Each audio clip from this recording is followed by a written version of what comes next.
One of the most prominent modern American political scientists, Harold Lasswell, who's a leading figure in communications and such things, he wrote the article on propaganda in the International Encyclopedia of Social Sciences, which was published in 1933.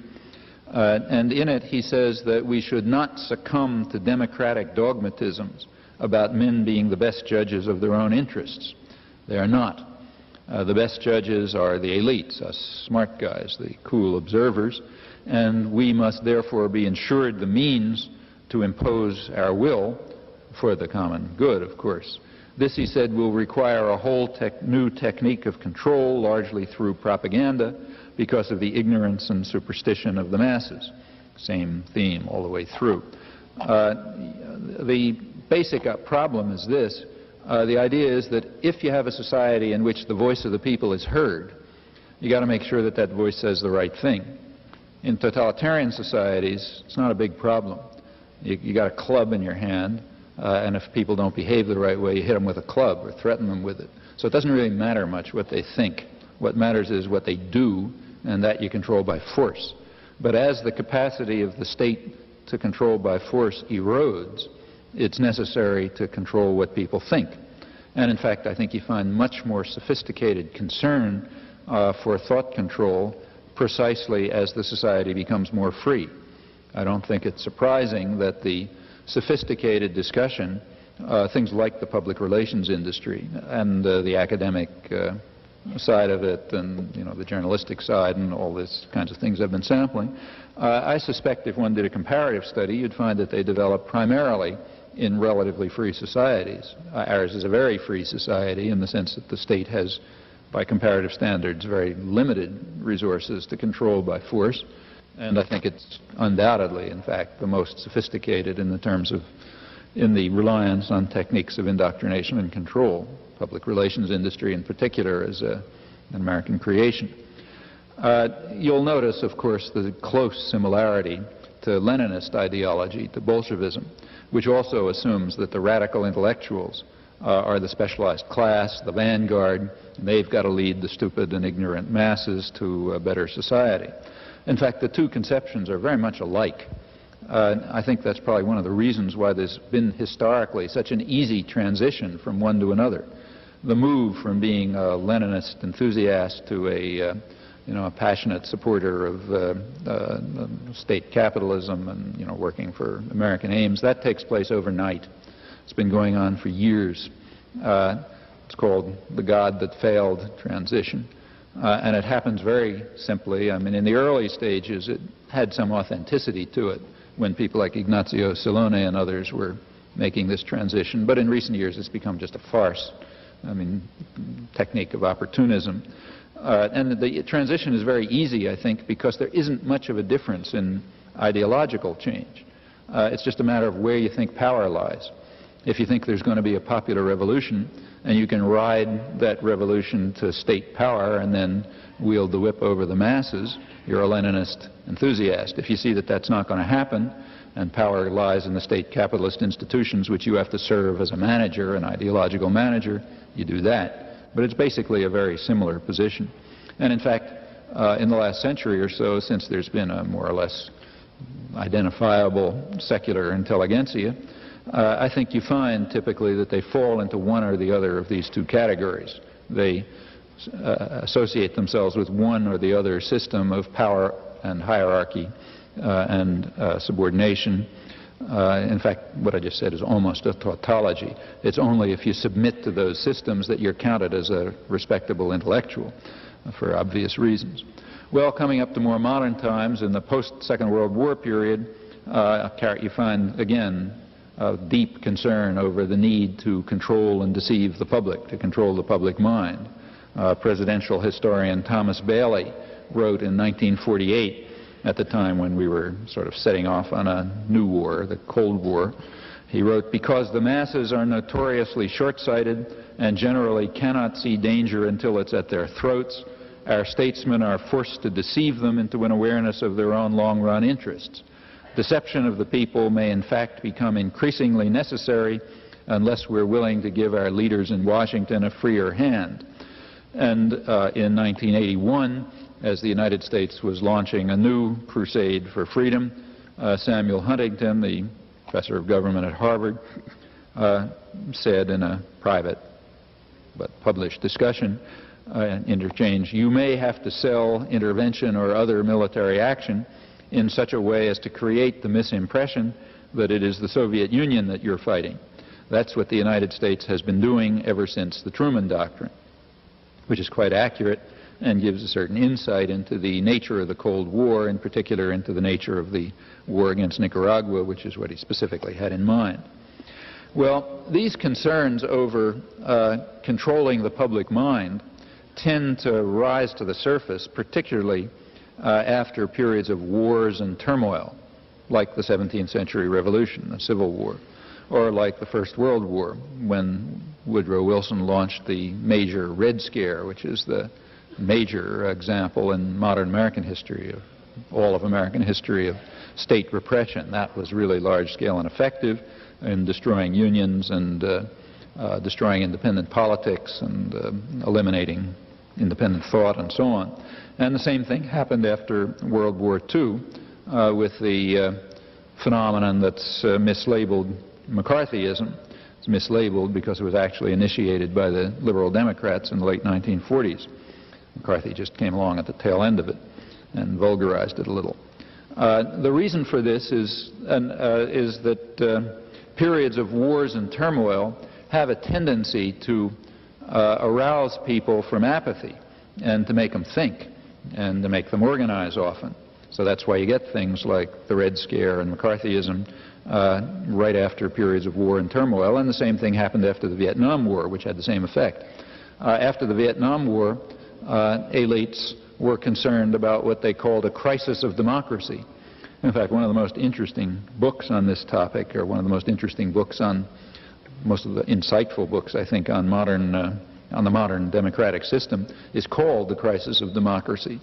It's a study, the only book-length study published by the Trilateral Commission. It's an important group put together by David Rockefeller in 1973, and it represents the more or less liberal internationalists from the three major centers of modern capitalism: the United States, Western Europe, and Japan, hence trilateral. And remember, this is the liberals. This is the group out of which Jimmy Carter and most of his administration came. What's the crisis of democracy that they're concerned with in all of the democratic societies? Well, the crisis is that during the 1960s, large groups of people who are normally passive and apathetic began to try to enter the political arena to press their demands. And that's a crisis which has to be overcome. The naive might call that democracy, but that's because they don't understand. The sophisticated understand that that's a crisis of democracy. The American spokesman, again Samuel Huntington, wrote in his report that Harry Truman had been able to govern the country with the cooperation of a relatively small number of Wall Street lawyers and bankers. In those days, there was no crisis of democracy. Things were working just right. But in the 1960s, you got all this turmoil. I mean, young people and women and, you know, labor. I mean, all kinds of weird people who were supposed to be sitting quietly in the corners began to get involved and caused this crisis. I mean, the same crisis that arose in the 17th century and that repeatedly arises when people begin to try to take advantage of the formal opportunities that exist. Among the terrible things that were happening during the 60s causing this crisis, they said, was that you had this group of people who they called value-oriented intellectuals, people who were concerned with things like truth and justice and all that sort of nonsense, and they're opposed to the good guys, the technocratic and policy-oriented intellectuals. They called them the commissars, the ones who just do the job, you know. But you had these value-oriented intellectuals, and they were doing all sorts of horrible things like delegitimizing the institutions that are responsible for the indoctrination of the young, like schools and universities. Remember, this is an internal discussion, so they kind of let their hair down. Their general proposal at the end of all of these lengthy and thoughtful discussions was that what we need is more moderation in democracy to mitigate the excess of democracy and to overcome the crisis. In plain terms, what that means is that the public has to be reduced to their proper state of apathy and obedience, and driven from the public arena if democracy is to survive in the appropriate sense, with the specialized class, you know, the cool observers, smart guys, the technocratic and policy-oriented intellectuals, doing our job in the interests of the people who have real power. That's the liberal side. I won't go into what the reactionary side says about the matter. Well, to summarize, there is a standard view of democracy. It's the view of Justice Powell. The public should assert, or the view that he expressed at least, the view that the public ought to assert meaningful control over the political process. And there's a contrary view. The contrary view is that the public's a dangerous enemy, and it has to be controlled for its own good, of course, the way you control children, like you don't let a 3-year-old run across the street. The first view is the rhetorical view. The second view is the view that's actually held, and you can see that it's actually held when a crisis of democracy erupts and the unwashed masses begin to try to enter into the political arena and have to be somehow repressed, either by force, as in the Red Scare, or by other means in order to overcome the crisis of democracy. Well, with regard to the media play a big role in this, and with regard to the media, too, there is a standard view. The standard view, for example, is expressed again by Justice Powell in the same discussion when he claims that it's the crucial role of the media to affect the societal purpose of the First Amendment, that is, to allow the public to assert control of the political process. Standard view was also expressed by Judge Gerfine in an important decision, the Pentagon Papers decision, when he permitted the New York Times to publish the Pentagon Papers. And he said, we have a cantankerous press, an obstinate press, a ubiquitous press, and it must be suffered by those in authority in order to preserve the even greater values of freedom of expression and the right of the people to know. That's one view. That's the standard view. And given that view, we then have a debate. The debate is over whether the media have gone too far in their defiance of authority and their adversarial stance. Now, the right wing claims they've gone too far. They're overcome by a liberal bias. We've got to do something about it. The liberals, as in the Trilateral Commission, all in fact agree. In the same study, they say that the media threaten government authority by their adversarial stance, and they've got to be curbed. If they can't curb themselves, the government is going to have to move in to curb them. The executive director of Freedom House, Leonard Sussman, asked whether free institutions must free institutions be overthrown by the very freedom they sustain. Rhetorical question, meaning we got to do something about this excess freedom that the press is using to attack the government. He was writing about a Freedom House study of the coverage of the Tet Offensive, which became a sort of a classic, allegedly showing that the press lost the war in Vietnam by unfair criticism of the government during the Tet Offensive. It's an interesting, if there's no time to talk about it, I may try to get back to it. If not, maybe get to it in discussion. Very interesting study. It was total fraud. Falsified the data, you know, the whole thing was faked. When you actually correct the errors, it turns out that the real charge of Freedom House was that the press, although completely supportive of the government policy and working completely within the framework of government propaganda, nevertheless was too pessimistic, they said. They didn't tell you by what standards it was too pessimistic. The obvious standard is to compare it with, say, internal U.S. intelligence assessments, which we have thanks to the Pentagon Papers, and it turns out the press was more optimistic than U.S. intelligence because they were believing the public statements and they didn't know about the private statements. So Freedom House's complaint reduces to the fact that the press, though totally supportive of the propaganda, didn't do it in an upbeat enough fashion. I wouldn't have surprised George Orwell that that should be the criticism of the press produced by an organization called Freedom House. But that's become the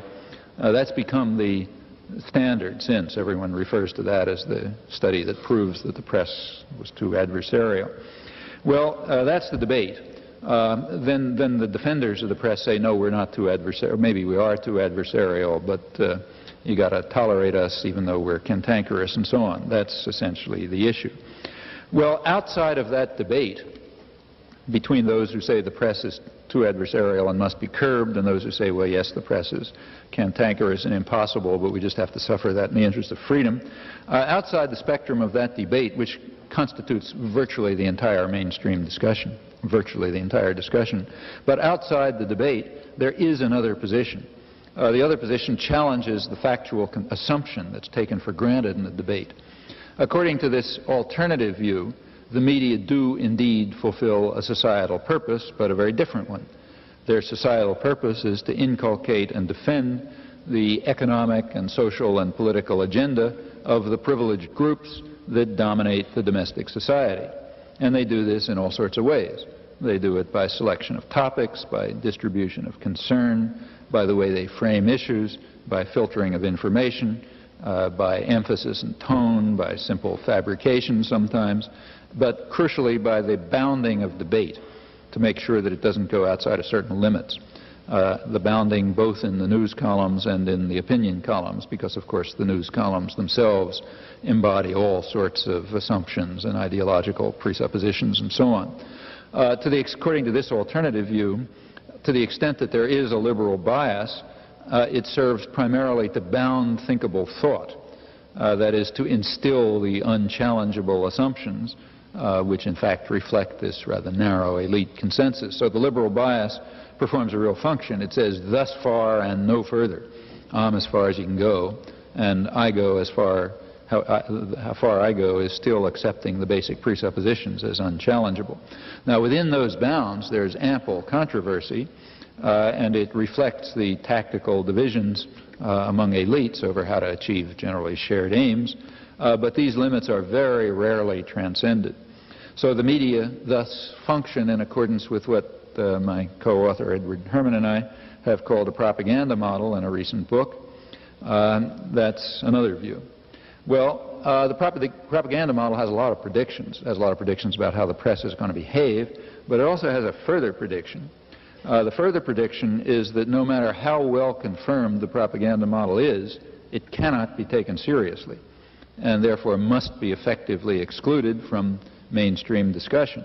And that actually follows from the model itself. The reason is that the model, if you think it through, the model rejects certain principles that are serviceable to power.